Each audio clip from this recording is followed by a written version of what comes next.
असतो मा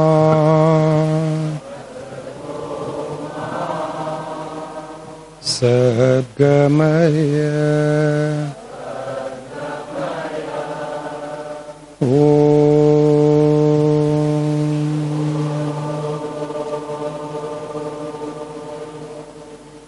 तमसो मा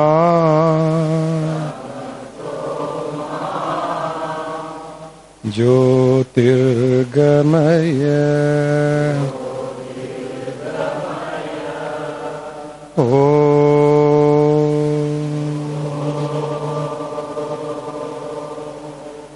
मृत्योर्मा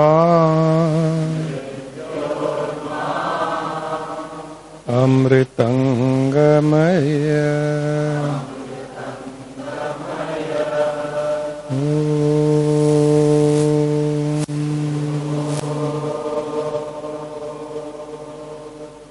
शांति शांति शांति।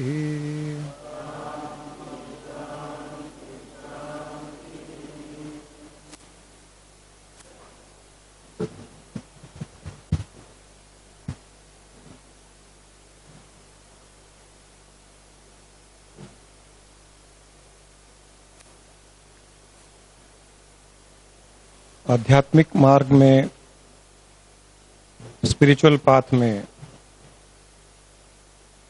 पूर्ण स्थिति को प्राप्त करने के 3 सीढ़ियां होती है।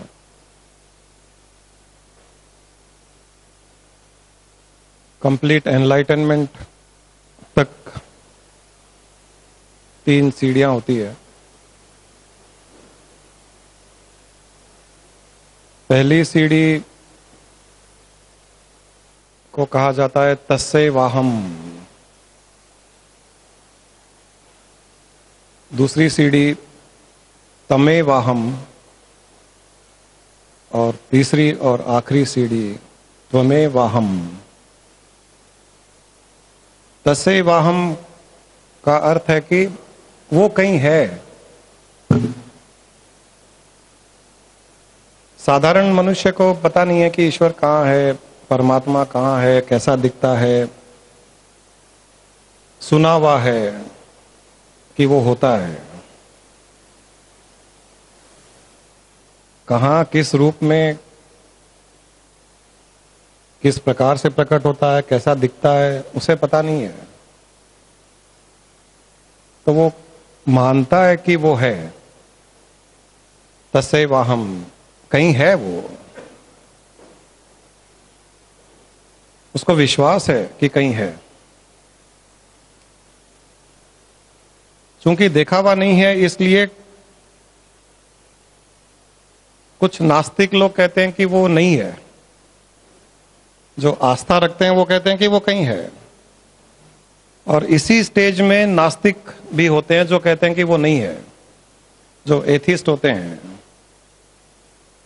जो भगवान में नहीं मानते, वो इसी स्टेज में नहीं मानते हैं, क्योंकि उन्होंने एक्सपीरियंस नहीं किया, अनुभव नहीं किया, उसको देखा नहीं, जाना नहीं। तो वो लोग कहते हैं कि ये सब कहने की बातें हैं। कुछ किताबों में लिखी हुई है कि परमात्मा है, ब्रह्म है, ईश्वर है, गॉड है। वो लोग कहते हैं नहीं है। और जो आस्था रखते हैं वो कहते हैं कि वो है। जब उनके पूछा जाए कि वो कहाँ है, कैसा है, तो उनके पास जवाब नहीं होता है। वो कहते हैं कि हमको विश्वास है, आस्था है, श्रद्धा है कि वो है। ये सबसे पहली सीढ़ी है जहां आस्था होती है, तस्से वाहम। यहां से जब कोई आध्यात्मिक साधना थोड़ी बहुत करता है, भक्ति करता है, योग मार्ग पे चलता है, मंत्र जाप है, क्रियाएं है, तंत्र यंत्र की साधना करता है, तब उसे अनुभव होता है, उसे कुछ दिखता है जो उसे पहले कभी अनुभव नहीं हुआ। वो उसे कहीं कुछ प्रकाश रूप से, कभी किसी स्पंदन के रूप से, कभी किसी अनुभव के रूप से, कभी शरीर कॉन्शियसनेस खत्म होने के रूप से कुछ अनुभव होता है, तब वो कहता है तमेवाहम, कि ये है, ये है, ये है। पहले वो कहीं है, कहां है, कैसा है, उसे पता नहीं।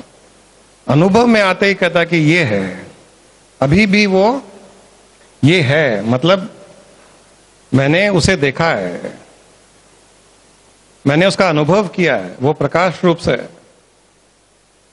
कोई कहता है वो प्रकाश रूप नहीं है, वो इस प्रकार का आकार धारण किया हुआ है।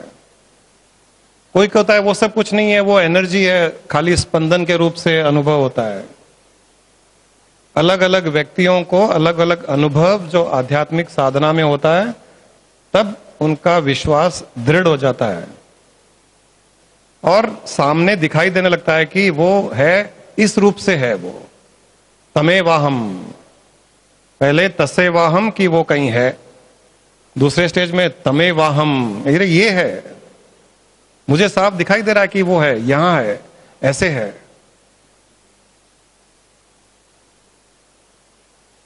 तीसरे स्टेज में त्वमेवाहम, वहां कंप्लीट एनलाइटनमेंट, सेल्फ रियलाइजेशन होता है कि अरे वो तो मैं ही हूं।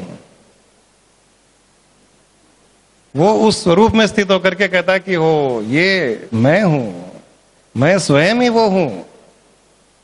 3 सीढ़ियां, पहली कहीं है, क्योंकि सुना हुआ है, पढ़ा हुआ है, साधु संतों ने कहा है कि वो होता है, तो ठीक है, मुझे विश्वास है कि वो है, कहीं है।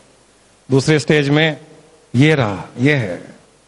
तीसरे स्टेज में वो मैं ही हूं, त्वमेवाहम, तसेवाहम, तमेवाहम, त्वमेवाहम, कि वो जो मैं कह रहा था कि वो ये है, जब उसमें स्थित हो जाते हैं, एस्टेब्लिश हो जाते हैं, तब कहते हैं वो मैं ही हूं। इस प्रकार 3 सीढ़ियां आध्यात्मिक साधना की होती है। तो जिनको आस्था है और जिनको आस्था नहीं भी है, जो नास्तिक है, जो आस्तिक है, दोनों को ही कहीं ना कहीं अगर आध्यात्मिक साधना करे वो, तो वो जिस स्वरूप में भी है वो उन्हें प्रकट हो जाएगा। एक बार प्रकट हो जाए तब थोड़ी और साधना, थोड़ा पुरुषार्थ, थोड़ा एफर्ट, फिर वो स्वयं मैं ही हूं इस प्रकार की स्थिति में पहुंच जाता है। जब हम ये मानते हैं कि वो कहीं है, सबसे पहली सीढ़ी तसेवाहम, तब उसे विश्वास है कि वो है, लेकिन उसने देखा नहीं है, इसलिए सारे जीवन का कर्मों का बोझ अपने सिर पर लेकर चलता है। वो कहीं है, सुना है, सृष्टि को उत्पन्न करता है, चलाता है, चूंकि लेकिन मैंने देखा नहीं, तो मुझे पता नहीं क्या करता है, क्या नहीं करता है। तो वो स्वयं के अस्तित्व में रहता है ज्यादा, कि मैं हूं, मैं करता हूं, मैं कर्म कर रहा हूं, मैं कर्मों के फल को भोग रहा हूं। इस प्रकार का उसका एक एटीट्यूड, उसका स्वभाव बन जाता है। दूसरे स्टेज में जब वो देखता है कि अरे ये है, ये सामने ही है, ये ऐसा दिख रहा है, ये तो शक्तिशाली प्रकाश दिव्य है, तब उसका मैंपन कम हो जाता है कि अरे नहीं, मैंने जो सोचा कुछ है, ये तो सामने दिख रहा है और इतना सुंदर, इतना दिव्य, इतना प्रकाशमान, इतना शक्तिशाली है कि जो जीवन में आज तक अनुभव नहीं हुआ वो मुझे हो रहा है, तो ये तो है, पक्का है। जब वो पक्का है अनुभव में आ जाता है, तब उसका कर्तापन भी कम हो जाता है कि नहीं, वो ही कुछ कर रहा है, वो ही करवा रहा है, वो ही फल दे रहा है। तब वो कर्मयोगी की तरह अपने कर्म करता है और उस पर छोड़ देता है, क्योंकि उसको सामने दिखा हुआ है कि वो है। तब वो अपने कर्मों को भी उसके ऊपर छोड़ता जाता है और जो फल मिलता है जीवन में उसे प्रसाद रूप से एक्सेप्ट कर लेता है। तो वो जब अनुभव हो जाता है, तब उसका कर्तापन धीरे धीरे कम होना शुरू हो जाता है। अनुभव में नहीं आता है तक वो संसार की माया में ही उलझा हुआ रहता है। बस केवल विश्वास है कि कोई है, और जब तकलीफ में आता है, दुख में आता है, तो उसकी शरण में जाने की कोशिश करता है, परंतु उसे पता नहीं है कि उसकी शरण में जाऊं कैसे, वो रहता कहाँ है। तो मंदिरों में, तीर्थ में और कहीं उसे ढूंढता है, साधु संतों में ढूंढता है। जब अनुभव में आ जाता है, सामने दिख जाता है, तब उसका मंदिर, मस्जिद, तीर्थ सब वहीं, जहां दिखता है वहीं उसका मंदिर, वहीं तीर्थ हो जाता है, और वहीं उसकी शरण में जाता है। तकलीफ होती है मनुष्य को, दुख होता है। दूसरी स्टेज वाला आंख बंद करके उसे ही कहता है, अब तुम ही संभालो, मुझसे नहीं संभलता है, क्योंकि उसने आंख बंद करके देखा है उसे। उसके लिए उसकी शरण में जाना बहुत आसान हो जाता है। कहीं 500 किलोमीटर दूर जाकर के किसी मंदिर में जाने की आवश्यकता नहीं पड़ती उसे। दूसरे स्टेज में आंख बंद करे और सामने है। तीसरे स्टेज में कर्तापन पूरा समाप्त हो जाता है, जीरो हो जाता है, क्योंकि जब मैं स्वयं वो हो गया, सारी सृष्टि मेरी है, मैं ही सब में व्याप्त हूं, स्थित हूं, तब तो जीवन की परेशानियां भी उसे परेशानी नहीं दिखती है। वो तो समुद्र की लहरों के जैसे उसे दिखता है कि ये जो ऊंच नीच हो रही है, उठापटक हो रही है, तो लहरों के जैसे हैं। मेरा कोई इससे नाता रिश्ता नहीं है, मैं तो वो ब्रह्म हूं, सर्वव्यापक हूं, मैं स्वयं वो हूं। इसलिए वो विचलित नहीं होता है, और वहां पर वो जीवन भी बहुत सुखमय से, शांति से, आनंद के साथ में जीवन व्यतीत करता है, बिना विचलित हुए। तो हमारा उद्देश्य यही होना चाहिए कि हम जीवन में इन तीनों सीढ़ियों को पार कर उसमें स्थित हो जाएं, और कम से कम पहली सीढ़ी से दूसरी सीढ़ी में तो जाना ही चाहिए, कि जहां वो दिख जाए, नजर आ जाए, फिर कोई डाउट नहीं रहे कि वो है तो सही, लेकिन कैसा है, कहाँ रहता है, वो डाउट भी नहीं रहना चाहिए। मैंने देखा है उसे, वो दिखता है, इस प्रकार का है।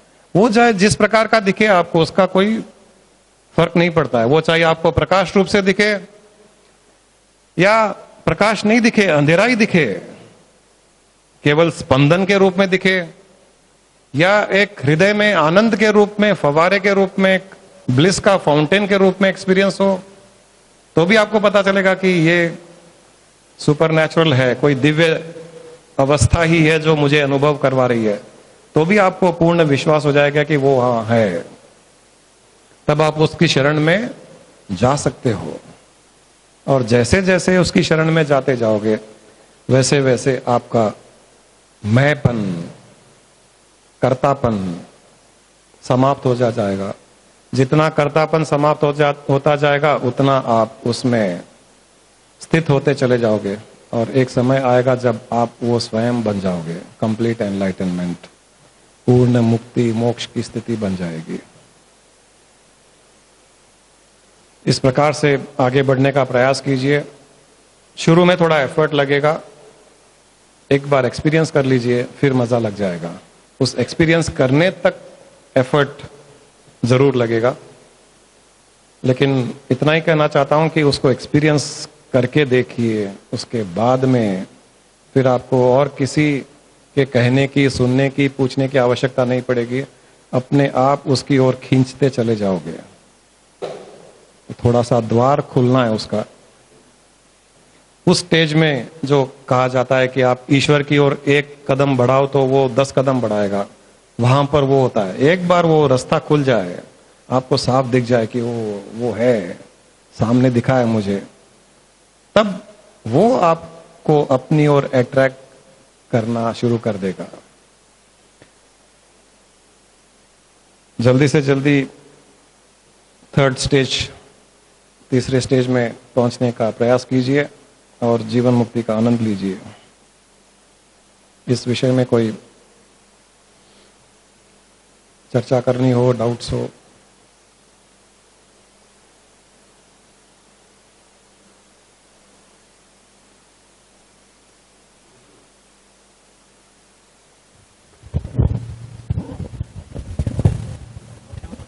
Guruji, these 3 stages I could not understand properly.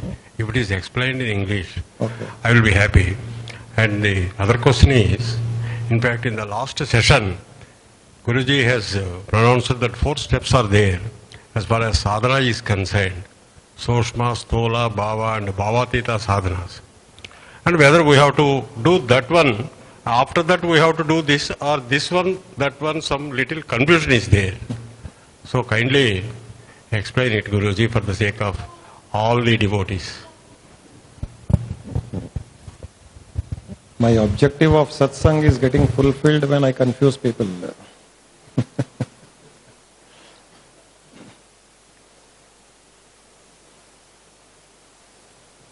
Confusion is good because confusion happens only when churning takes place. So if churning is taking place, confusion would be there. And only after churning, the butter will come out of the curd.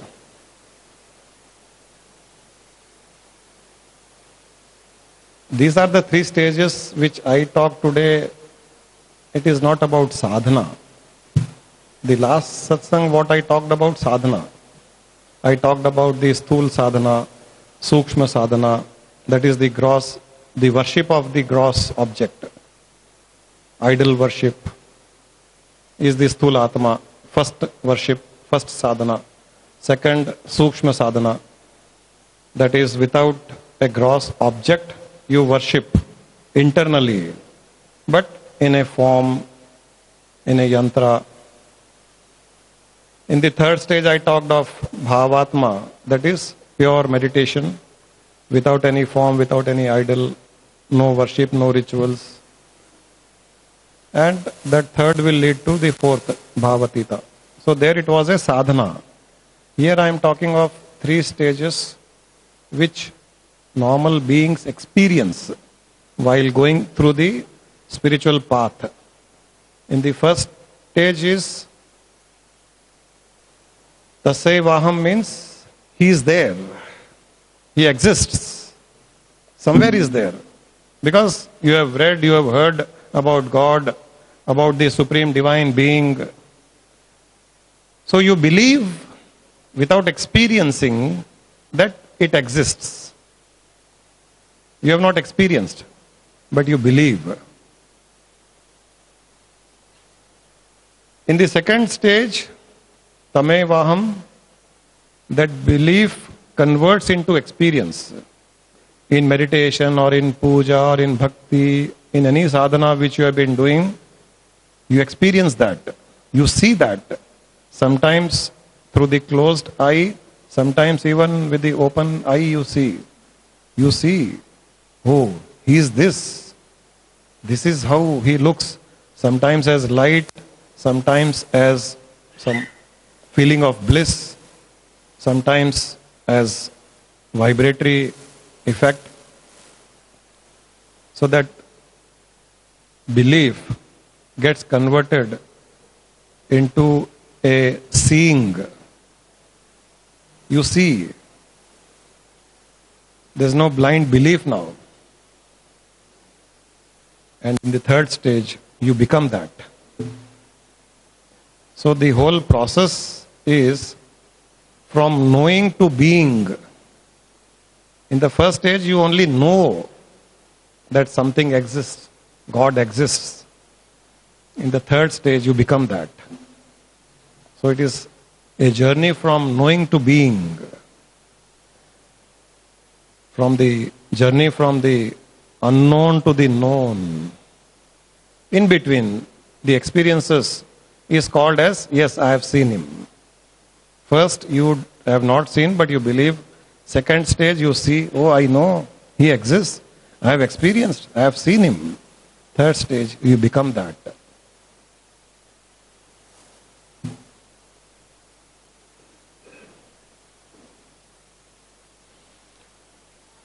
हाँ विशाल, 8 बजे के पूछने अभी पूछ लो. प्रणाम गुरु जी. ये मैं जो हूँ है वही जान रहा है वहाँ पर ईश्वर है बोल के. अगर ईश्वर ही है बोले तो वो उसको जानता भी नहीं. तो मैं एनालिजी से एक सोच रहा था अभी.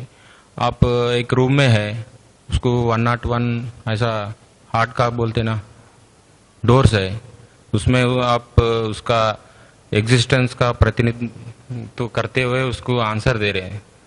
मैं एवरी टाइम एवरी गुरुवार वो माइक को लेके उसके दरवाजे के अंदर जाना चाह रहा हूँ, तो आप एवरी टाइम वो दरवाजा बंद कर रहे हैं। मैं नेक्स्ट गुरुवार को और दूसरे दरवाजे से जाएंगे बोल के दूसरे कौन से मैं पूछ रहा हूँ, उसका ताला लेके फिर ट्राई कर रहा हूँ, फिर आप उसका क्लोज कर रहे हैं। तो ये मैं से आप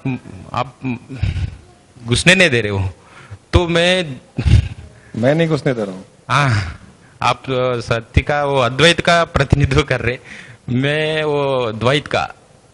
तो मैं समझ रहा हूँ, ये मैं उसको समझ रहा है, मगर ये मैं भी नहीं है बोल के ये मैं कैसे समझना। और आप बोले मन नहीं है बोल के बोले, तो वो मन नहीं है बोल के कैसा, पहले बोले से पूछे तो फर्स्ट उसमें तो सिंगाने में है मन ही कर रहा है बोल के बोल रहे थे। लास्ट 2-3 वीक के पहले पूछे तो एक्चुअल वही है, मन है ही नहीं बोल के बोले थे। माया का प्रतिनिधित्व मैं नहीं कर रहा गुरु जी, मेरे अंदर ही माया घुस गई, तो मेरे को भी प्रॉब्लम है, मेरा अंदर इतना कैसा भर गया बोल के मेरे को मेरे देख के आश्चर्य हो रहा है।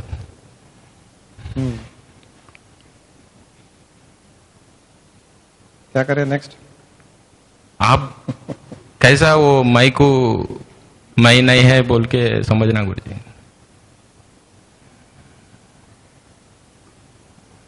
बहुत कॉम्प्लिकेटेड, मैं भी कंफ्यूज हो गया। नहीं गुरु जी, आप तो आदिशंकर आचार्य देखे तो भी बहुत खुश हो जाते, अद्वैत में एक पॉइंट भी आप घुसे नहीं देते। हम कई बार किसी चीज को है और नहीं भी है जब बोलते हैं तो उसका कॉन्टेक्स्ट समझना चाहिए। मन नहीं है ऐसा भी नहीं है, मन है ऐसा भी नहीं है। मन है क्योंकि मन ही सोच रहा है, मन ही कल्पना कर रहा है, मन इमेजिन कर रहा है, वो मन ही कर रहा है सब। मन ही साधना कर रहा है, मन ही ईश्वर को ढूंढ रहा है। मन एवं मनुष्याणाम बंध मोक्षयो कारणम, कि मन ही बंधन का कारण है, मन ही मुक्ति का कारण है। ये भी शास्त्र बताया गया है। शास्त्र में जब मैंने कभी मन भी नहीं है कहा, उसका अर्थ ये है कि मन भी वो आत्मा का ही एक दूसरा स्वरूप है, तो वो भी आत्मा ही है, वैसे कह करके मन भी नहीं है कहा होगा उस कॉन्टेक्स्ट में। जैसे मैंने कहा कि तुम किसी के बेटे हो तो तुम किसी के भाई भी हो, और तुम किसी के बाप भी हो जाओगे, किसी का पति हो जाओगे।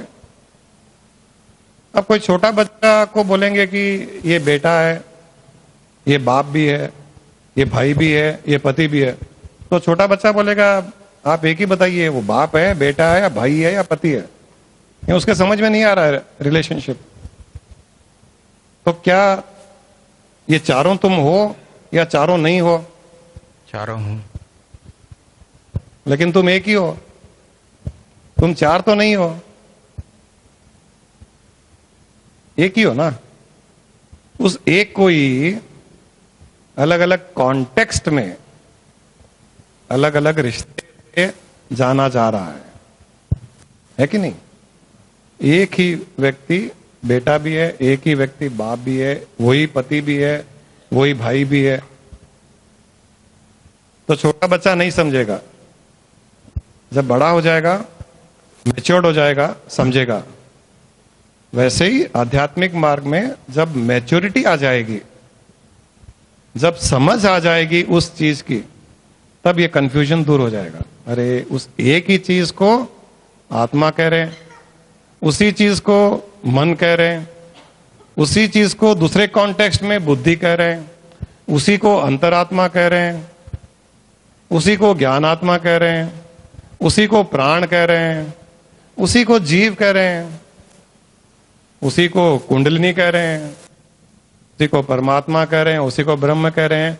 ये जब धीरे धीरे जब मैच्योरिटी आ जाएगी, तब जब तुम एलकेजी से ग्रेजुएशन में चले जाओगे, एमबीए कर लोगे, तब पूरी क्लैरिटी हो जाएगी। तो ये है भी और नहीं भी, ऐसे उसको समझना। एक्चुअली जो है वो कॉन्शियस है और वहां पर कुछ भी नहीं है, ऐसा है। तो पहले इसको ऐसा सोचते सोचते पीछे गया तो वहां पर कॉन्शियस है, वहां पर मन भी नहीं है। तो वहां से सृष्टि कैसा हुआ बोल के आप क्वेश्चन में आए तो आप बोले उसका स्वभाव है बोल के। स्वभाव कैसा बनता बोल के वहां पर सोचे तो स्वभाव तो थॉट से, वृत्ति से, गुण से स्वभाव होता है। तो वहां पर मन भी नहीं तो थॉट नहीं, तो कैसा ये पूरा उत्पन्न हुआ? मन वो भी कुछ भी उत्पन्न हुआ नहीं, ना? कुछ भी नहीं है। तो इतना प्रोसेस एक सेल को लिए तो भी उसको मालूम है कितना ग्लूकोज इंसुलिन से ही लेता हो, उसको कैसा पता? उसको भी ब्रेन है इतना, एवरी एक देखे तो इतना बहुत सिस्टमेटिक है। वो आश्चर्य हो रहा है, इतना दिमाग लगा के बनाए बोल के। दिमाग लगा के नहीं मगर बनाया। उसको तो दिमाग भी नहीं है बोल रहे हैं, तो कैसा? वो दिमाग की चीज ही नहीं है, वो दिमाग से परे की चीज है, लेकिन उसका स्वभाव है। जैसे एक आम का बीज ले लो, छोटे बच्चे को पूछो कि ये आम का बीज क्या बन सकता है, कुछ नहीं बन सकता है।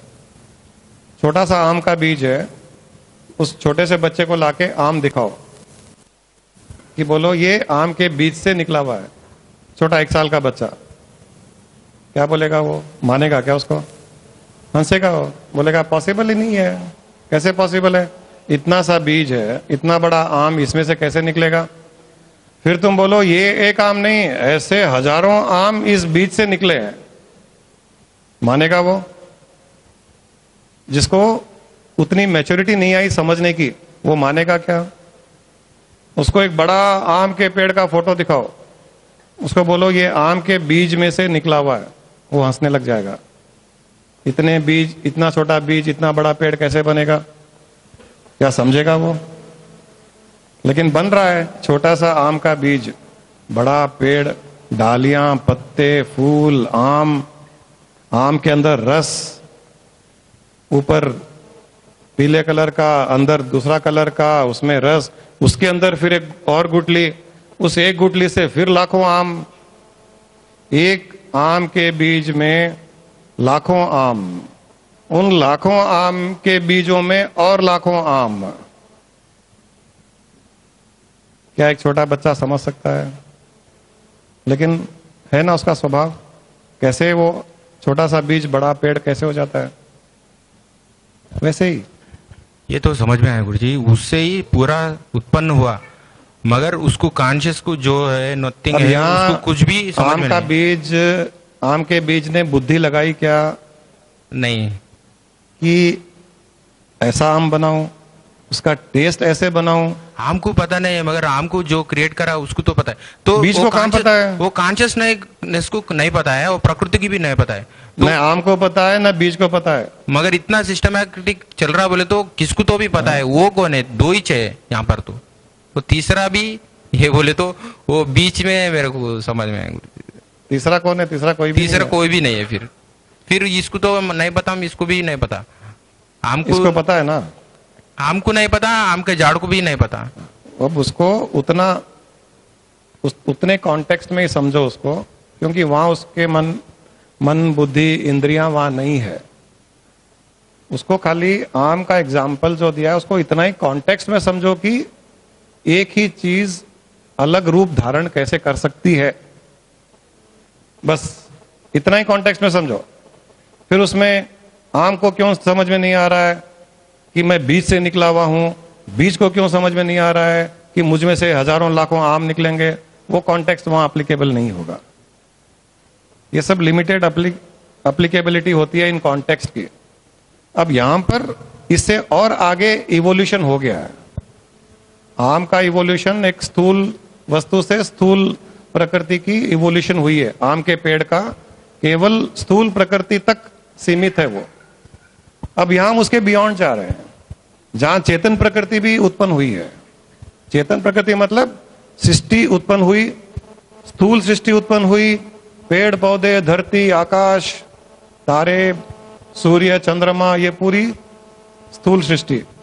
चेतन प्रकृति साथ में उत्पन्न हुई, जहां पर इंद्रियां उत्पन्न हुई, मन उत्पन्न हुआ, बुद्धि उत्पन्न हुआ, अहंकार उत्पन्न हुआ।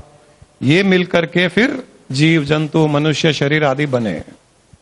तो आम एक छोटे से कॉन्टेक्स्ट में समझने की कोशिश करो आम के एग्जाम्पल को, फिर बड़े कॉन्टेक्स्ट में ऐसे समझो उसको कि चेतन प्रकृति भी उत्पन्न हुई। वो चेतन प्रकृति समझने में सक्षम है कि मैं कौन हूं, मैं कहां से उत्पन्न हुई। वो कब समझेगी? जब वो आउटवर्डली होने के बनिस्पत इनवर्डली होगी। तो चेतन प्रकृति में से मन उत्पन्न हुआ, या जो भी सोचता समझता उसको हमने मन कहा। उसका स्वभाव है कि स्वयं से अलग वस्तु को देखना, बाहर की वस्तुओं को देखना, आउटवर्डली होना। जब वो इनवर्डली होगा, थोड़ा कॉन्टेम्पलेशन, चिंतन करेगा कि मैं कहां से आया, तो उसके अंदर, क्योंकि वो चेतना से उत्पन्न हुआ और जड़ता नहीं है उसमें, तो उसके अंदर जहां से उत्पन्न हुआ वहां का रहस्य छुपा हुआ है उस मन में। तो जब वो चिंतन करेगा तब वो समझ पाएगा कि अरे ओ, मैं तो वो हूं और मैं ऐसे ऐसे उत्पन्न हुआ, क्योंकि वो चेतन प्रकृति है। उस चेतन प्रकृति को पता है कि क्या क्या स्टेजेस से मैं गुजरा हूं। वहां मन, बुद्धि, इंद्रियां सब मिलकर के तुमको बता सकती है कि तुम ये नहीं, तुम वो हो।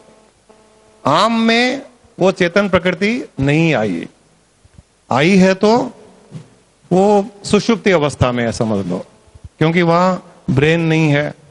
किसी चीज को प्रोजेक्ट करने के लिए कुछ इंस्ट्रूमेंट चाहिए ना। हमारे पास सीडी है, सीडी में गाना भरा हुआ है, पिक्चर है, मूवी है, लेकिन उसको देखने के लिए एक दूसरा इंस्ट्रूमेंट चाहिए जो उसको डिकोड कर सके। आम में जीव है, मन, इंद्रियां, बुद्धि सब है, लेकिन डिकोड करने वाला इंस्ट्रूमेंट नहीं है, डीवीडी प्लेयर नहीं है। ये डीवीडी प्लेयर है, ये सीडी प्लेयर है। यहां डीवीडी इंसर्ट कर दो, पूरी मूवी शुरू हो जाएगी। तो ये मनुष्य शरीर में पूर्ण रूप से वो डीवीडी, सीडी प्लेयर है, टीवी है, इलेक्ट्रिसिटी है, एनर्जी है, हर चीज जो सोच सके, समझ सके, अपने आप को जान सके, पहचान सके और उस कोर तक जा सके जहां से सारी सृष्टि का विस्तार हुआ, सारी सृष्टि उत्पन्न हुई। वो इस शरीर में क्षमता है और कहीं नहीं है। तो इस शरीर के द्वारा ही हम उसको पहचान सकते हैं। बहुत बहुत धन्यवाद गुरु। समझ में आया? धन्यवाद। और आज का जो एक कोट था, शायद हिंदी मिलाप में, क्या कोट था आज?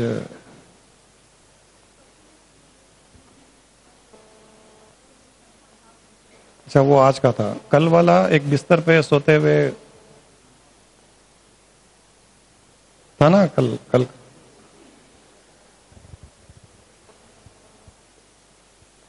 वो आज का।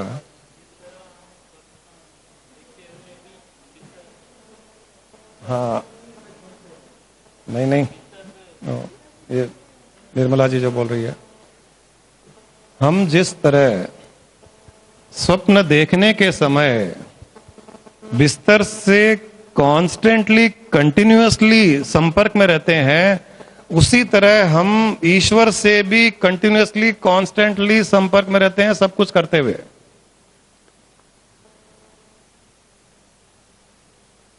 हर पल, हर मिनट हम ईश्वर के संपर्क में है। अब ईश्वर को हम स्वयं मैं ब्रह्म हूं वो माने या हमसे अलग ईश्वर माने, वो अलग चीज है। हम उस परम ईश्वर परमात्मा के कांस्टेंट संपर्क में है, चाहे उसकी तरफ ध्यान जाए या न जाए। जैसे रात में बिस्तर पे सोते हुए हम स्वप्न देख रहे हैं, स्वप्न देखते हुए भी हम बिस्तर के संपर्क में है कंटिन्यूअसली, लेकिन बिस्तर का एहसास क्यों नहीं होता स्वप्न में? हाँ, आप स्वप्न में इन्वॉल्व हो, स्वप्न में उलझे हुए हो, स्वप्न में एंटेंगल्ड हो, माया में उलझे हुए हो। वैसे ही हम हर समय ईश्वर के संपर्क में है, ईश्वर रूपी बिस्तर पर सोए हुए हैं, लेकिन हम स्वप्न देख रहे हैं, इसलिए हमारा ध्यान बिस्तर पर नहीं जाकर के उस तरफ जा रहा है। इसलिए हमें उस परम आत्मा का, उस ईश्वर का अनुभव नहीं होता, एहसास नहीं होता है। सोए हुए उसी के ऊपर है, उसी बिस्तर पे सोए हुए, उसका भी एहसास नहीं होता है। इसे कहते हैं माया। ये हमारी दुविधा है।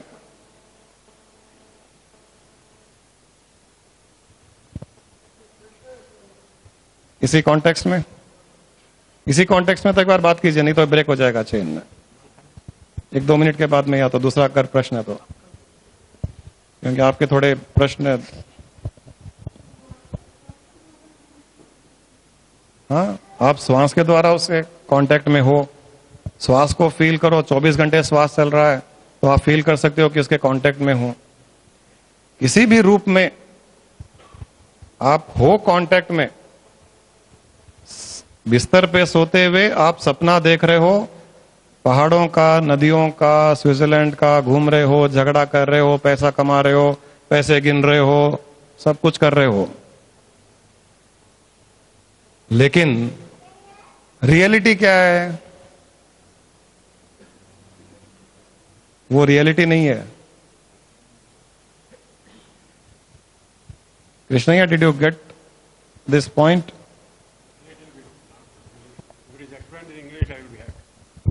If it is explained in English, I will be happy, but I could understand it. Just because when you are lying on a bed, what I could understand, you will get some dream.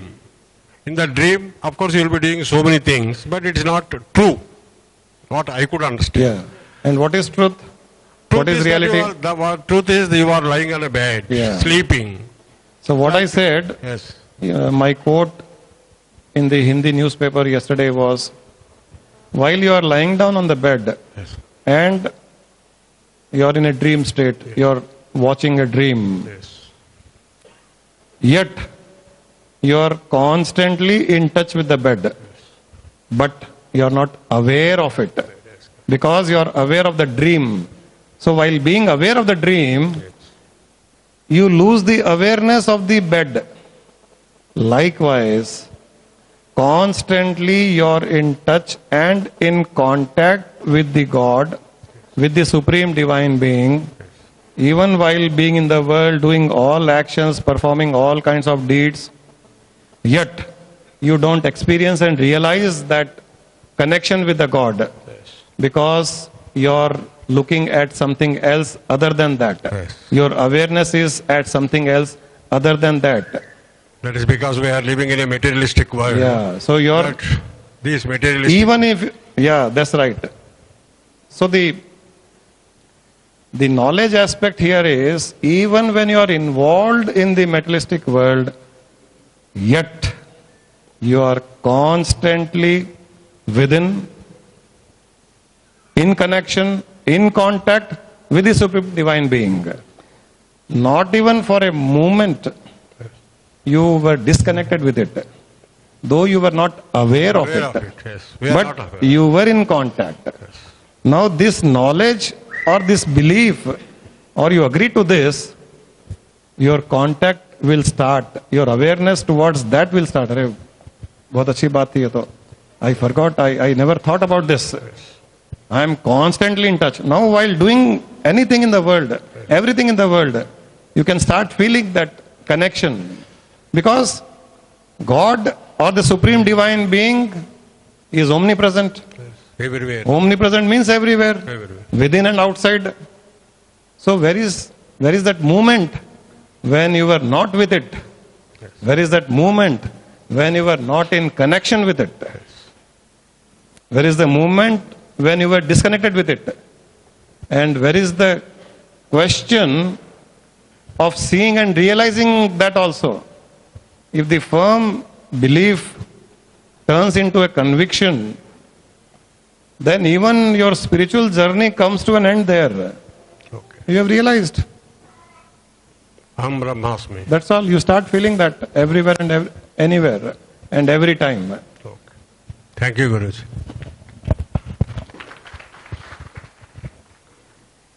गुरुजी, ये 3 stages में, second stage and third stage, second stage में जो confirmation है परमात्मा ऐसा है वैसा है, तो थर्ड स्टेज में जो है ना स्वयं बोल के रियलाइजेशन जो है उसको भी पार करके स्थित होना बोले। ठीक है सर। तो ये अपने मीरा जी जो कीर्तन करते हुए जो स्थिति में गई और विष को पीने के बाद अमृत जो बन गया, वो ऐसे कौन सी स्थिति में ये पॉसिबिलिटी है कि विष अमृत बन जाए? क्योंकि मेरा डाउट ये है कि आत्म स्थिति में ये भी रियलाइजेशन हो जाएगा एंड वो स्थिति में भी रह जाएंगे, सब ईश्वर ही ईश्वर है और कुछ भी नहीं, मैं नहीं। लेकिन ये पंचतत्व ये भी सर्वव्यापकता है, फिर भी अपन ये शरीर में बसे हुए हैं भी, और ये शरीर पंच तत्व से बनाया हुआ है। पंच तत्वों में अपने जो जो गुण रहता है पंच तत्वों में वो गुण है। तो विष में विष का गुण है, स्वीट में स्वीट का गुण है, जो भी है। और आत्मस्थिति में रहने के बाद भी ये विष अमृत कैसा बन गया, उसका असर क्यों नहीं बताया ये पंच तत्व का बना हुआ शरीर पर? और वो कौन सी स्थिति में थी मीरा जी जो विष अमृत बन गया? ये मेरा ये दूसरी और तीसरी स्थिति के बीच की स्थिति है, जहां पर मीरा है और भगवान कृष्ण हर समय उसके सामने, उसके अंदर प्रकट है। एक सेकंड भी ऐसा नहीं जाता है कि वो उससे दूर हो गए। वो पूर्ण तीसरी स्थिति में उस समय नहीं पहुंची कि मैं स्वयं कृष्ण हूं, परंतु मैं भक्त और ये मेरे भगवान, वो द्वैत भावना में है। परंतु मेरे भगवान 24 घंटे उसके सामने है। जब वो विष पी रही है तो भावना ये है कि भगवान का प्रसाद मिल रहा है मुझे। भगवान का प्रसाद जहर नहीं हो सकता, क्योंकि भावना इतनी स्ट्रांग हो गई कि ये भगवान का प्रसाद है और मेरे लिए तो अमृत है। तो वो भावना के कारण उसमें केमिकल रिएक्शन हो जाता है। जो केमिकल रिएक्शन हमारी बॉडी में भी होता है वो भावना के कारण ही होता है। जैसे हम बीमार पड़ते हैं तो भी कोई ना कोई टेंशन, स्ट्रेस, नेगेटिव थॉट जो उत्पन्न होता है वो भावना उत्पन्न करता है, जिसके कारण फिजिकल बॉडी में केमिकल रिएक्शन होते हैं। उस केमिकल रिएक्शन के कारण बीमारी होती है। तो जब माइंड के थॉट्स से केमिकल रिएक्शन उत्पन्न होकर के बीमारी हो सकती है, तो वैसे ही एक माइंड के थॉट से बीमारी ठीक भी हो सकती है। जहर अमृत बन सकता है, अमृत जहर बन सकता है। ये भावना के कारण वो केमिकल रिएक्शन के द्वारा होता है। धन्यवाद गुरुजी। एक बार एक कहानी मैंने बताई थी बहुत पहले कि केमिकल रिएक्शन कैसे माइंड क्रिएट करता है, कुछ नहीं होते हुए भी। यहां मीरा का हमारे पास में एक एग्जाम्पल है जहां पर जहर अमृत बन गया, और एक जगह एग्जाम्पल है जहां कुछ नहीं होते हुए भी जहर बन गया। एक दो दोस्त एक बार कहीं एक गांव से दूसरे गांव जा रहे थे, तो रात में जंगल आया, तो अब कहीं ना कहीं रुकना था उनको। तो एक झोंपड़ी दिखी, झोंपड़ी में गए तो वहां पे एक बूढ़ी औरत थी। उन्होंने कहा कि माता जी हमको रात में यहाँ रुकने दीजिए, आगे गांव जाना है। तो उसने बोला कि ठीक है सो जाओ। वो अंदर गए, तो बेचारी के पास थोड़ा दूध था, तो उसने दूध पिलाया दोनों को, बोला दूध पियो, आराम से सो जाओ, सुबह चले जाना। दूध पी लिए, सो गए, सुबह उठ करके चले गए अपने दूसरे गांव। उनके जाने के बाद में उस बूढ़ी औरत ने, जिसकी आंखें भी कमजोर थी, तो देखा कि जिस भगोने में दूध उबाला गया था, दूध पिलाया गया था, उसमें मरी हुई मछली नहीं सॉरी छिपकली, लिजर्ड, छिपकली दिखी। दिखते ही बोली, अरे ये क्या हो गया, मेरे से तो बहुत बड़ा पाप हो गया, मैंने जहर का दूध पिला दिया उन दोनों को। अब उसको तो यही विश्वास था कि ये बहुत ज्यादा दूर भी नहीं जा सकेंगे और खत्म हो जाएंगे, मर जाएंगे। बहुत बेचारी दुखी रही, भगवान से प्रार्थना करी, क्षमा याचना कर ली, सब कर ली। फिर काफी दिन बीत गए, कुछ न्यूज भी नहीं आया उन दोनों का, बात भूल गई वो। 1 साल के बाद में वो दोनों वापस उसी जंगल से जा रहे थे और वहां पर झोंपड़ी देखी, तो उन्होंने फिर नॉक किया। तो दरवाजा खोलते ही बूढ़ी औरत ने देखा कि यही दोनों वापस आ गए। तो उसने बोला कि अरे आप दोनों जिंदा हो। ये लोग सरप्राइज हो गए कि ये बूढ़ी औरत ऐसे क्यों बोल रही है कि आप दोनों जिंदा हो, ऐसा क्या हो गया कि हम मर जाते हैं। उन्होंने कहा कि हाँ हम जिंदा है। उसने उनको छुआ करा, देखा कहीं भूत वूत तो नहीं है ये। बोले आप तो सही में जिंदा हो। बोले हाँ माता जी हम जिंदा हैं, हम स्वस्थ हैं, और पिछले साल हम आपके पास आए थे, आपने दूध पिलाया था, फिर हम हमारे गांव चले गए और हमारा व्यापार भी बहुत अच्छा रहा, आपके दर्शन हुए, हमारा कल्याण ही हुआ। 1 साल तक हम बहुत अच्छा व्यापार किए, पैसे बनाए, हम वापस ऐसा ही कुछ करने जा रहे हैं, तो आप, लेकिन आप ऐसे क्यों बोल रहे हो। तो बोली नहीं, जो दूध मैंने तुमको पिलाया था, बोले हाँ बहुत स्वादिष्ट दूध था, हम तो दूध पी करके ऐसे सो गए थे कि हमको पता ही नहीं चला रात कैसे बीत गई, और सुबह हम चले गए थे उठ करके। बोले नहीं बेटा, तुम्हारे जाने के बाद में मैंने देखा उस दूध के तपेले में मरी हुई छिपकली थी, और वो जहर वाला दूध तुमने पी लिया। इतना सुनते ही बोले क्या बोल रहे हैं माता जी आप, हमने जहर का दूध पिया, आपने हमें जहर का दूध पिला दिया, मरी हुई छिपकली थी उसमें, ये क्या किया आपने। 2 मिनट में दोनों वहीं मर गए। बाद में जब टेस्ट हुआ तो जहर निकला शरीर में। 1 साल तक जहर नहीं था। आज जब पता चला तब खून भी जहर बन गया। माइंड, इमोशंस, भावनाएं इस प्रकार जहर को अमृत बना सकती है, अमृत को जहर भी बना सकती है।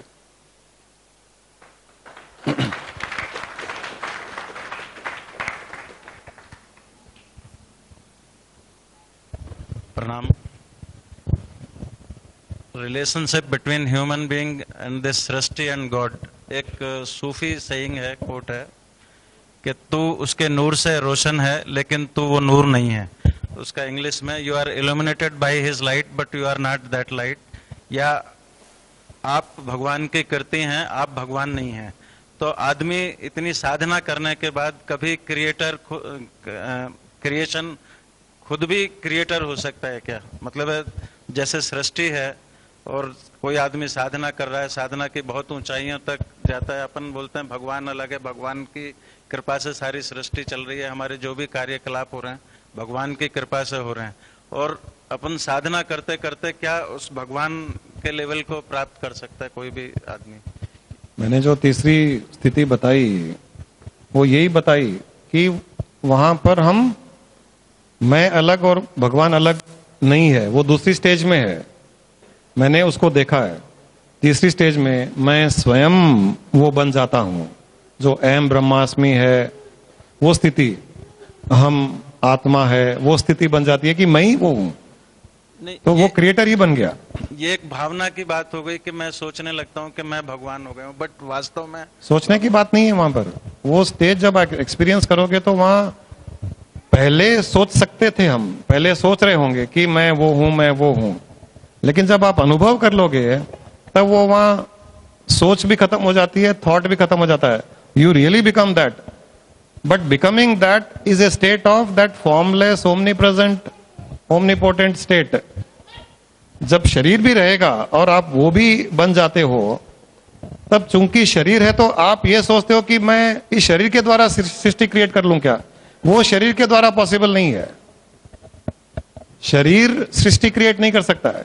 शरीर के अंदर मन बुद्धि इंद्रियां सृष्टि क्रिएट नहीं कर सकती है, लेकिन उसे ये एहसास है कि मैं जो निराकार सर्वव्यापक हूं, सर्वशक्तिमान हूं, जो चेतना हूं, कॉन्शियसनेस हूं, मुझी से ये उत्पन्न हुआ है.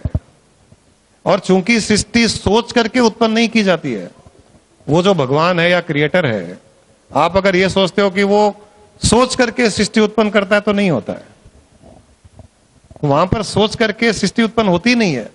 वहां तो सृष्टि उत्पन्न हो जाती है, स्वतः ही हो जाती है. तो उसे ये एहसास होता है कि ये सारी की सारी सृष्टि मुझी से उत्पन्न होती है, मुझी में चलती है, मुझी में लीन हो जाती है, फिर मुझसे उत्पन्न होती है, मुझ में चलती है, मुझी में लीन हो जाती है. ये उसे एहसास हो जाता है.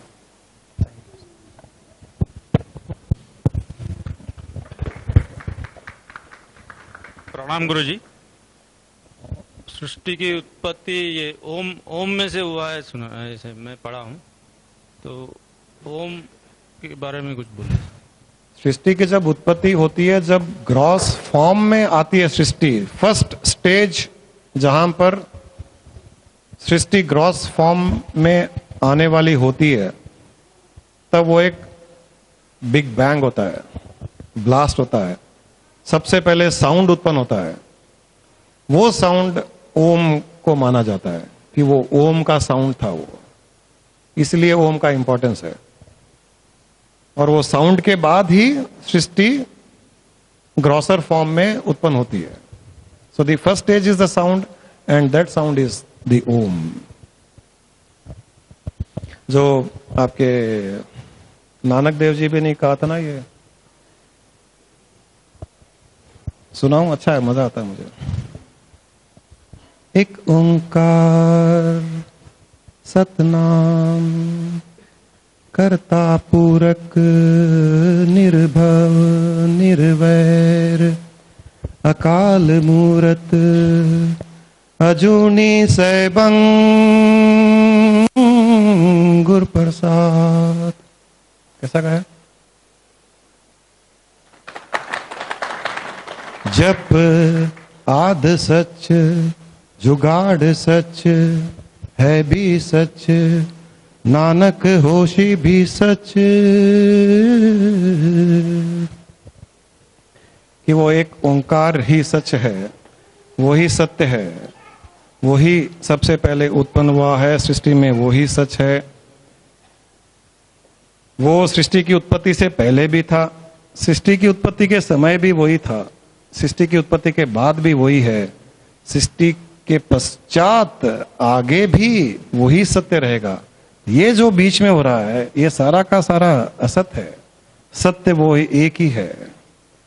और इस सत्य को केवल गुरु प्रसाद रूप में आपको दे सकता है. वो आपको बता सकता है इस सत्य के बारे में. वो आपको यहां से उठा करके उस सत्य में स्थापित कर सकता है. वो आपको साधारण मनुष्य से ओमकार बना सकता है.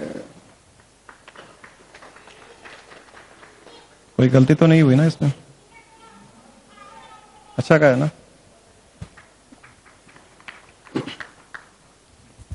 गुरुजी,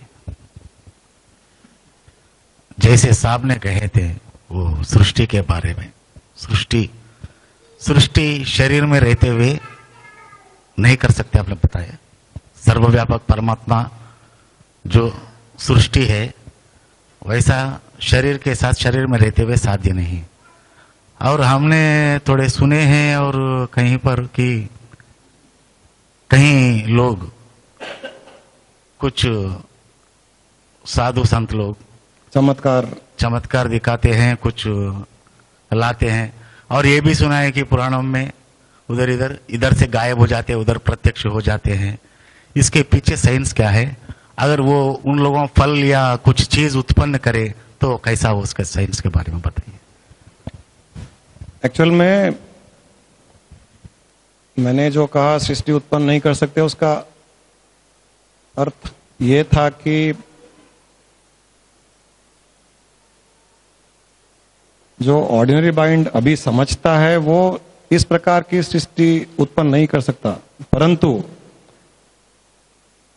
उसकी शक्तियां इतनी बढ़ जाती है जब वो उसमें स्थित हो जाता है। तो यही शरीर, यही मन, इंद्रियां, बुद्धि कई वो कार्य कर सकता है जो एक साधारण मनुष्य नहीं कर सकता है। एक ऑर्डिनरी ह्यूमन बीइंग जो नहीं कर सकता है वो उस एनलाइटेंड रियलाइज्ड एंटिटी वाला कर सकता है। वो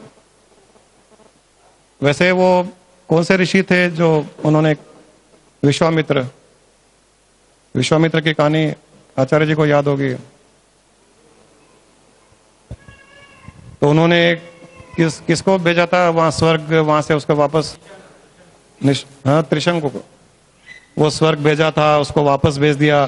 तो उन्होंने एक स्वर्ग ही क्रिएट कर दिया, बोला तुम यहां रहो, जाने दो उस स्वर्ग को, मैं तुम्हारे लिए क्रिएट करता हूं।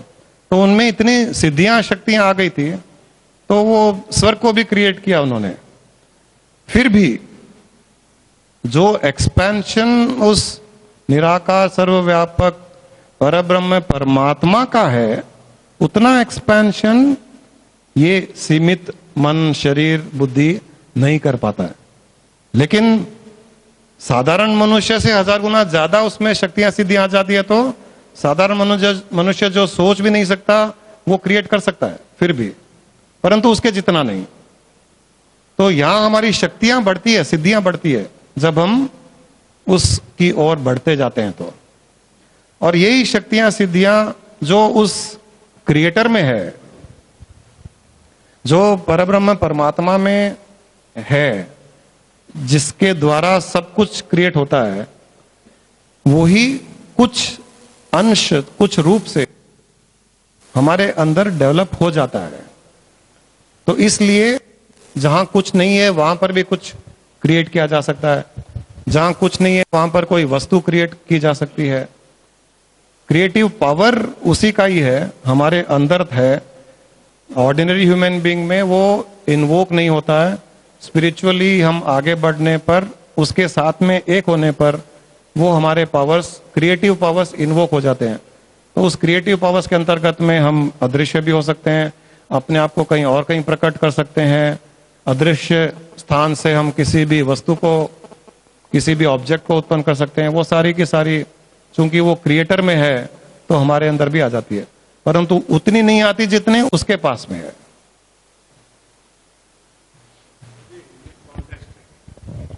As far as Vishwamitra is concerned, of course he has created Trisanga Swarga, but in some of the books I read, he lost his energy because of misuse of his power or whatever it may be for some other things which he is not supposed to do. Yes. Because of which again he has to do sadhana for thousands of years.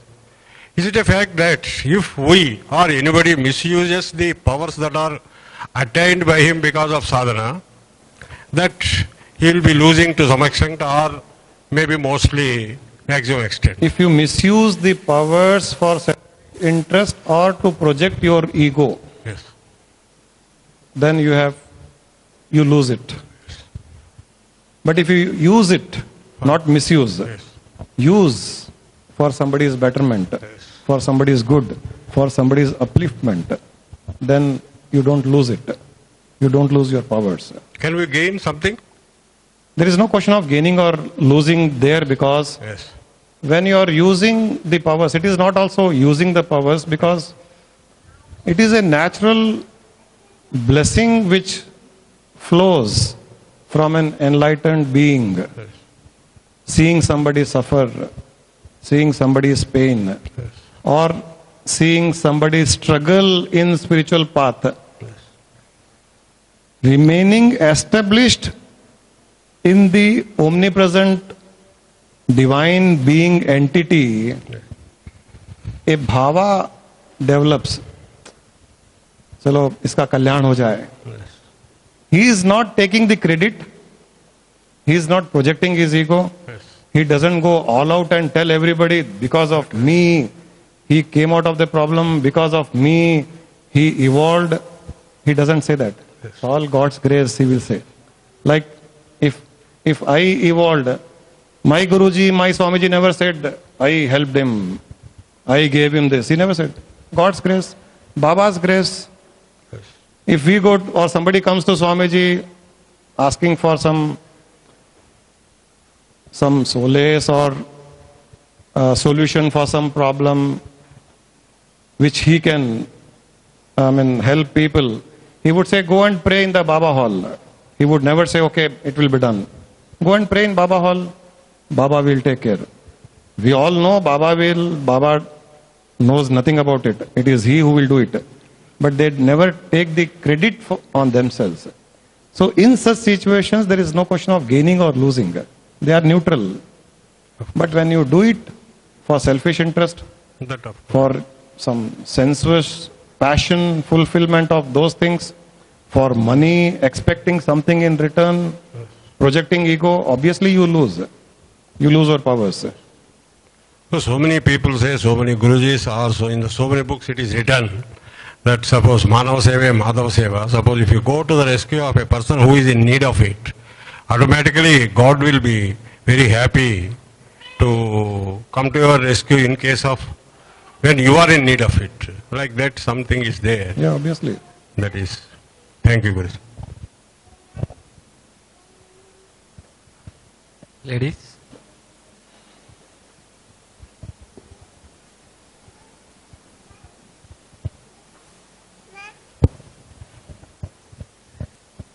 Guruji, what you say, these 3 stages, they are like milestones. And only a guru can say that what are the steps we can take to reach each of these milestones. So, how do we know how to proceed to that? As per every One good thing- individual. The problem is when you don't come on every satsang days. So there's little problem in that. But the positive thing is, if you don't come, you ask a question which was already answered in the last session, would get repeated and some more people will get benefit. So there's a good thing also if you're not coming sometimes to the session. But you're losing the touch.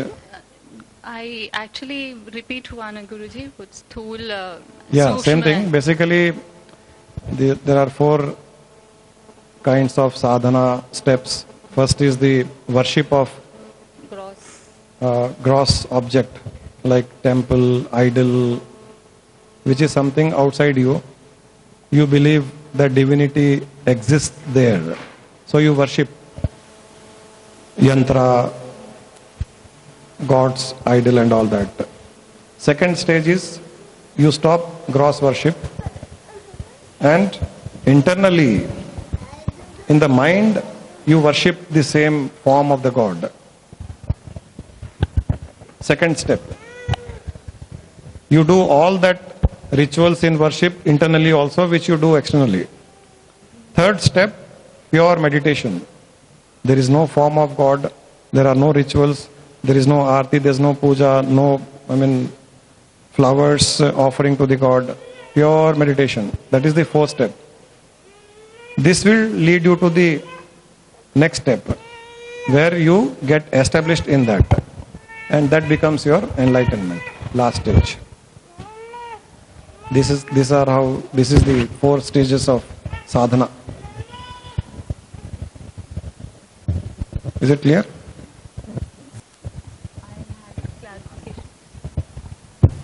Guruji, you said that, heard during these sessions, that to see everything with third eye, aham brahmasmi. Apart from these, means actually it has to get into our attitude, how we see. But do we need anything?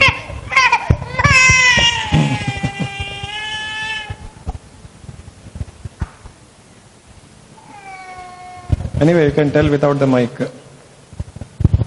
Take the child in your lap and then tell. Love the child and tell. Do we need any apart from this attitude? Do we need anything prescribed? These are the steps we follow every day so that we can expedite our journey towards this. This is what I think we are going through the process. I mean, all our process of satsang on Thursdays and meditation on Sundays and the retreats which we plan and we go through, it's a complete package. At different times, at different stages, you are being given so many spiritual inputs, various kinds of sadhanas, various experiences. It is to take to that stage only. There's no prescribed format as such, and just following the format will not take you anywhere. But following the Guru will definitely take you to that ultimate. So don't just follow the format, follow the Guru. Path will become easy. Actually, the idea was, can we know, like, in this lifetime, we actually reach to that and will be able to live life like you, who is completely free, carry the beauty of ease. Yeah, why we have not? all those qualities with us. Why not? This Everybody lifetime. has that. Everybody has that. Everybody has that quality. And my effort and the process and all the planning, the subject, the knowledge, the sadhana, everything is with this sole objective that ordinary souls will become the divine souls. Everybody will become enlightened being. In this janma, this birth, not only in the old age or after 50 years, but now, right now, at the earliest possible, so that the balance of your life, you lead that enlightened, free life without any bondage, completely liberated. That is what is my objective and my goal.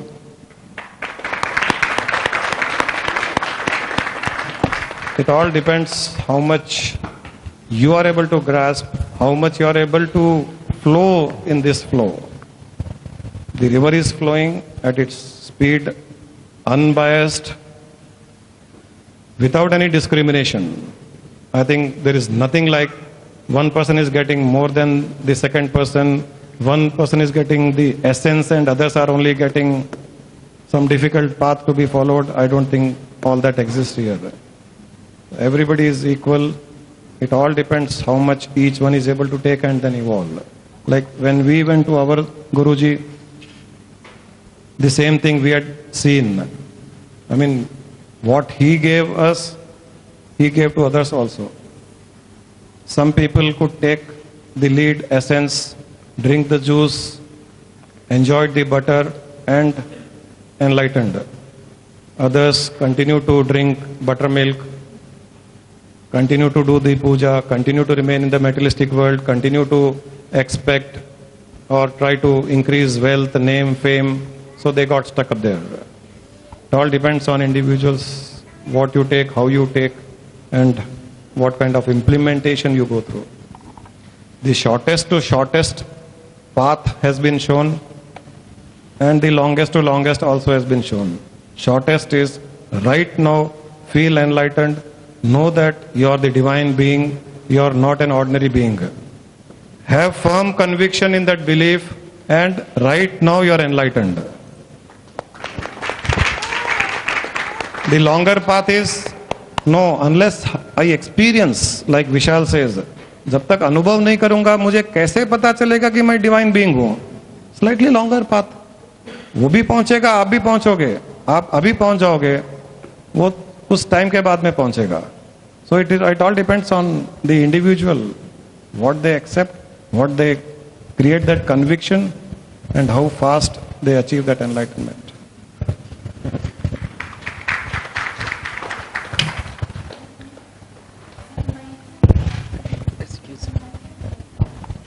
Aunty mic में बात करिएगा please.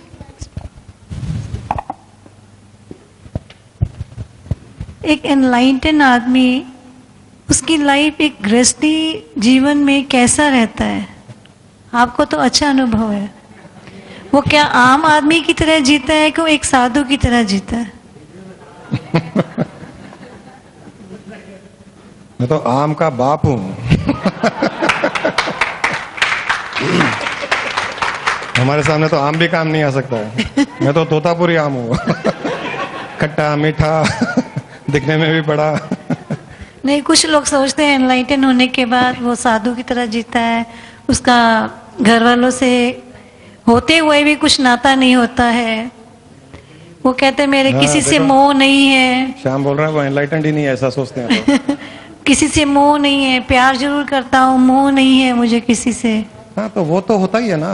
आपका attachment ऐसा नहीं होता है कि आप शोक करते हो, दुख करते हो, कुछ हो जाता है तो वो हर चीज को बहुत सहज लेता है। वो परिवार में किसी की मृत्यु भी हो जाए, नुकसान हो जाए, किसी चीज का हड्डियां टूट जाए, बिस्तर पे पड़ा रह जाए, आईसीयू में भर्ती हो जाए, हर चीज को सहज लेता है। वो दुख मोह शोक नहीं करता किसी चीज का, प्रेम ही प्रेम करता है।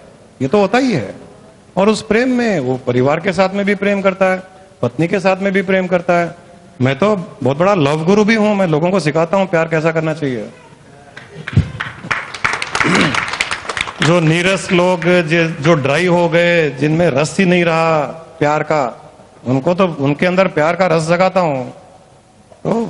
तो एनलाइटेंड तो ऐसा ही होता है। वो हर एक से प्यार करता है लेकिन मोह नहीं करता है। उसको गृहस्थी जिंदगी में कुछ बदलना नहीं चाहिए। नहीं, कुछ नहीं बदलना है।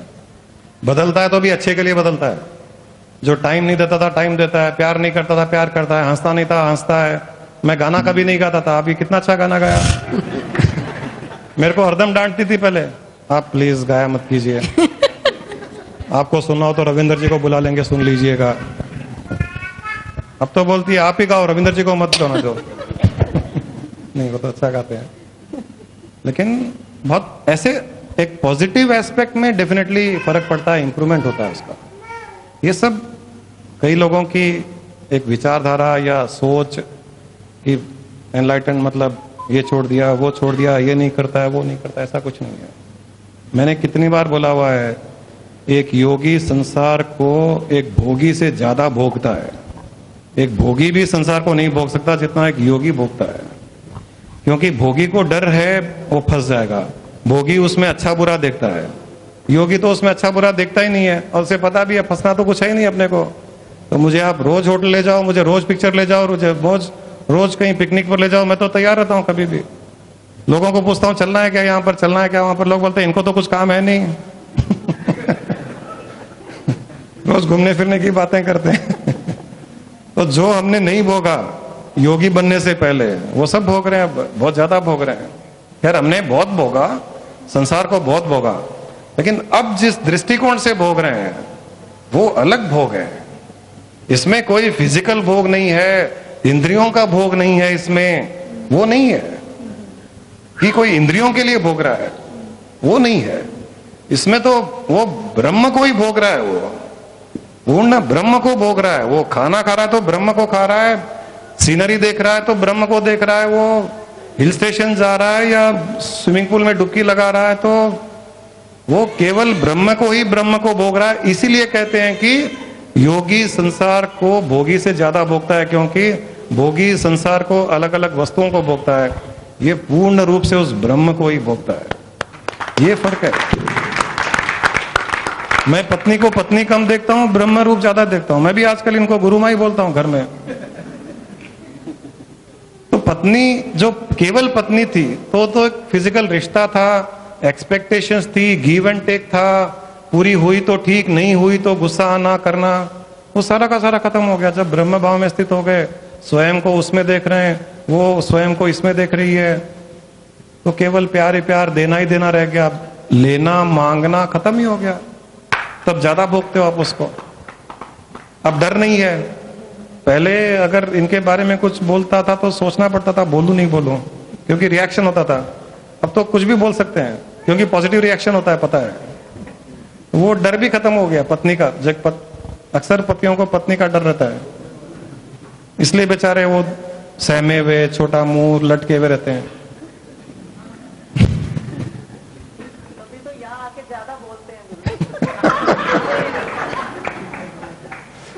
कुछ पति बोलते हैं कि पत्नियां ज्यादा बोलने लग गई, शोभा जी के लिए बोलते हैं गिरिराज जी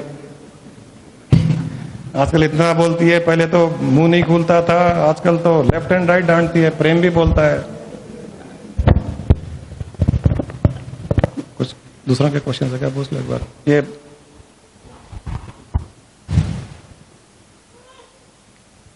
हाँ, विशाल के जैसे क्वेश्चंस है या थोड़े ऑर्डिनरी है? प्रश्न आया है, गुरुजी के चरणों में सादर प्रणाम।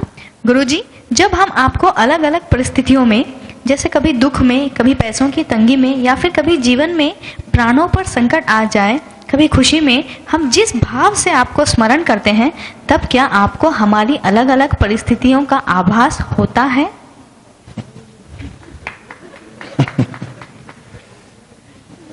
ऐसे होगा तो मैं रागड्डा में ही मिलूंगा फिर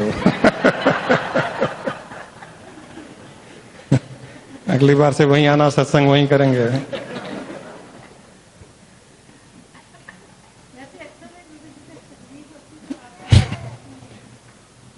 नहीं होता है, जब बहुत अंदर से पुकार होती है तो आभास होता है, पक्का होता है। 80% 90% तो उसकी पुकार कनेक्शन के कारण सॉल्व हो जाती है।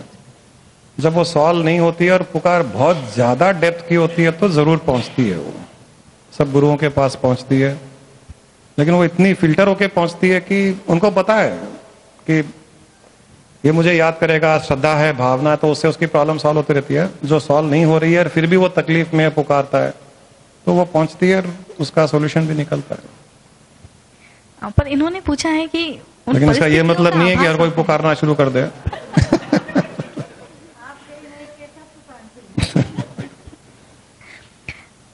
महावीर, बुद्ध, रामकृष्ण परमहंस, रमण महर्षि और पूर्णानंद स्वामी जी और आप एनलाइटेंड हैं। मैं ये जानना चाहता हूँ कि एनलाइटनमेंट में भी भेद होता है क्या? एनलाइटनमेंट में भेद नहीं होता है, स्टेट एक ही होती है, लेकिन एनलाइटेंड बीइंग्स अलग अलग तरह के हो सकते हैं। मैंने पहले भी कई बार कहा है, ब्रह्मज्ञानी 4 प्रकार के बताए जाते हैं, ब्रह्मविद, ब्रह्मवरा, ब्रह्मवरिया, ब्रह्मवरिष्ठा। एक होता है एनलाइटेंड जो पहाड़ों में, गुफाओं में एनलाइटेंड हो गया, वहीं पड़ा है, उसको कोई चिंता नहीं है, किसी से मिलता नहीं है, किसी को उसके बारे में पता नहीं है, उसको कोई शौक भी नहीं है।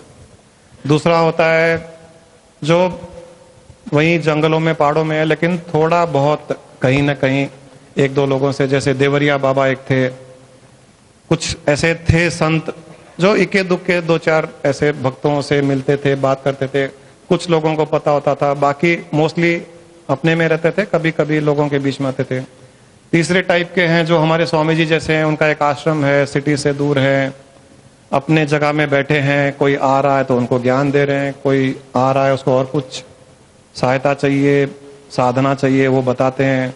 वो कहीं जाकर के कुछ बताते नहीं है, प्रोएक्टिव नहीं होते हैं, वो एक तरीके होते हैं। चौथे थोड़े हमारे जैसे कुपूत होते हैं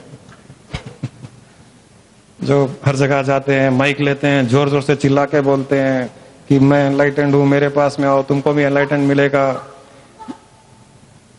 एक जगह टिकते नहीं है, कभी यहाँ है तो कभी श्रीशैलम है, तो कभी लवासा की बात करते हैं, तो कभी ऋषिकेश की बात करते हैं, कोई बोलते हैं तो टिकते ही नहीं है, ये क्या एनलाइटेंड है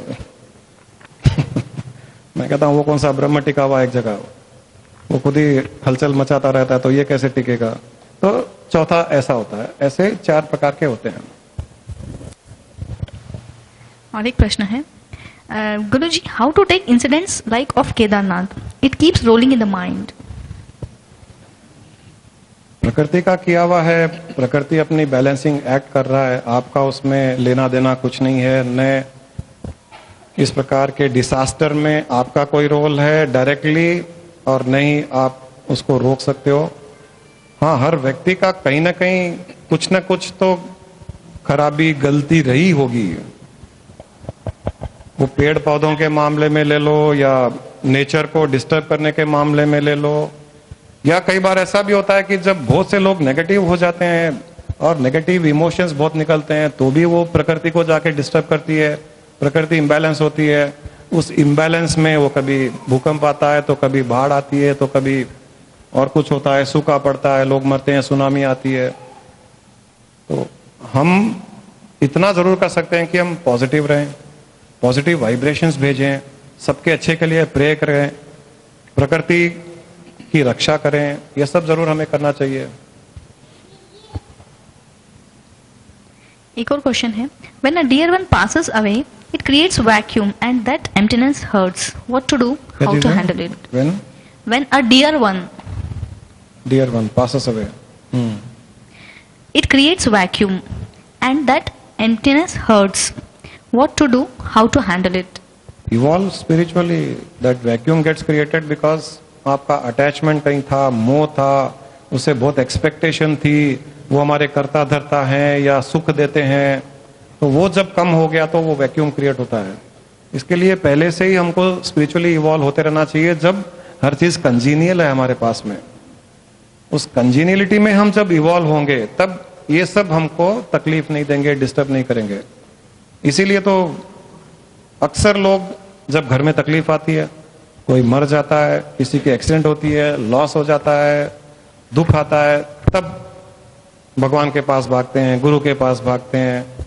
वही अगर पहले से ही वो उस पाथ में चलते होते तो उस इवेंट के आने पर भी वो तकलीफ में नहीं आते। जो कबीरदास जी ने कहा था, क्या कहा था? दुख में सिमरन करे न कोई सुख में, सुख में सिमरन करे न कोई दुख में करे, जो सुख में सिमरन करे दुख काहे को होए। तो यहाँ पर वो बहुत एप्ट है वो कि सुख में कोई सिमरन नहीं करता है, सुख में कोई सत्संग में नहीं जाता है, सुख में कोई मंदिर नहीं जाएगा, सुख में कोई शांति। यहाँ जो लोग बैठे हैं इनके अलावा बता रहा हूँ यहाँ तो सब सुखी हैं और ये सब भी कर रहे हैं, बहुत बढ़िया बात है। ये मेडिटेशन में आ रहे हैं, सत्संग में आ रहे हैं, 90% सुखी हैं और इस पाथ पे चल रहे हैं आगे। तो इन लोगों को दूसरे लोगों के कंपैरिजन में 10% भी तकलीफ नहीं आएगी लाइफ में। आएगी तो भी इनको पता नहीं चलेगा, बहुत सहजता से उसको ले लेंगे वो और आगे बढ़ते चले जाएंगे। तो ऐसे ही अगर दूसरे लोग करे, अपने आध्यात्मिक यात्रा करे, सुख में भी उसको सिमरन करे, सत्संग करे, गुरु के पास जाए, मंदिर जाए, ध्यान करे, पूजा पाठ करे भावना से और अपने स्वरूप को जानने का प्रयास करे, तो नियर एंड डियर क्या, वो खुद के जाने पर भी उसको दुख नहीं होगा। और उल्टा वो नियर एंड डियर के जाने पर खुश होता है। खुश होने का अर्थ वैसा नहीं कि चलो चला गया अच्छा हुआ, वो कुछ लोगों में होता है, जो कोई खड़ूस हस्बैंड होता है या परेशान करने वाली पत्नी होती है या दुख देने वाला कोई होता है, ऐसे खुशी होती है कि चलो देखो इसकी यात्रा आगे बढ़ रही है। तो एक मन में एक संतोष, एक प्रार्थना कि ये जीव इसमें बंधा हुआ था, इसकी लाइफ ऐसी थी, इसने शरीर छोड़ दिया है, तो नेक्स्ट लेवल पर जा रहा है, यात्रा आगे बढ़ रही है इसकी। तो यात्रा देख करके वो दुखी नहीं होता है, वो संतोष करता है उसमें, तो उसका दृष्टिकोण पूरा बदल जाता है। गुरुजी लाइव स्ट्रीम पे दुबे जी पूछ रहे हैं कि वो मेडिटेशन 45 मिनट से 1 घंटा ही कर पा रहे हैं और उससे ज़्यादा नहीं हो रहा। ऐसे लग रहा है कि गर्म हवा ऊज आउट हो रही है बॉडी से। जब गर्म हवा ऐसे लगता है कि ऊज आउट हो रही है और ऐसे लगता है कि शरीर में गर्मी आ रही है, तो ये एक अच्छा इंडिकेशन भी है कि ध्यान अच्छा चल रहा है। विशाल भी बोलता है कि मैं यहाँ नीचे बैठता हूँ तो मुझे लगता है कि वो जमीन फर्श ही गर्म हो गया है, ऐसे कई बार महसूस होता है।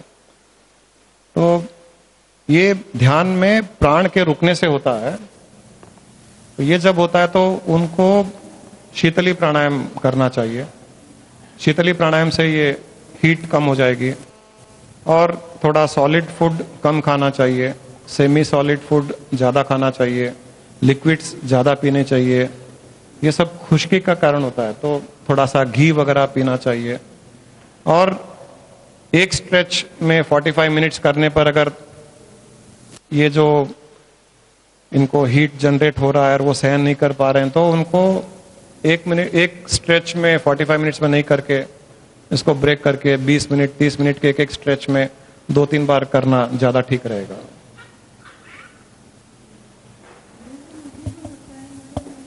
और कोई है क्या लाइव स्ट्रीम में?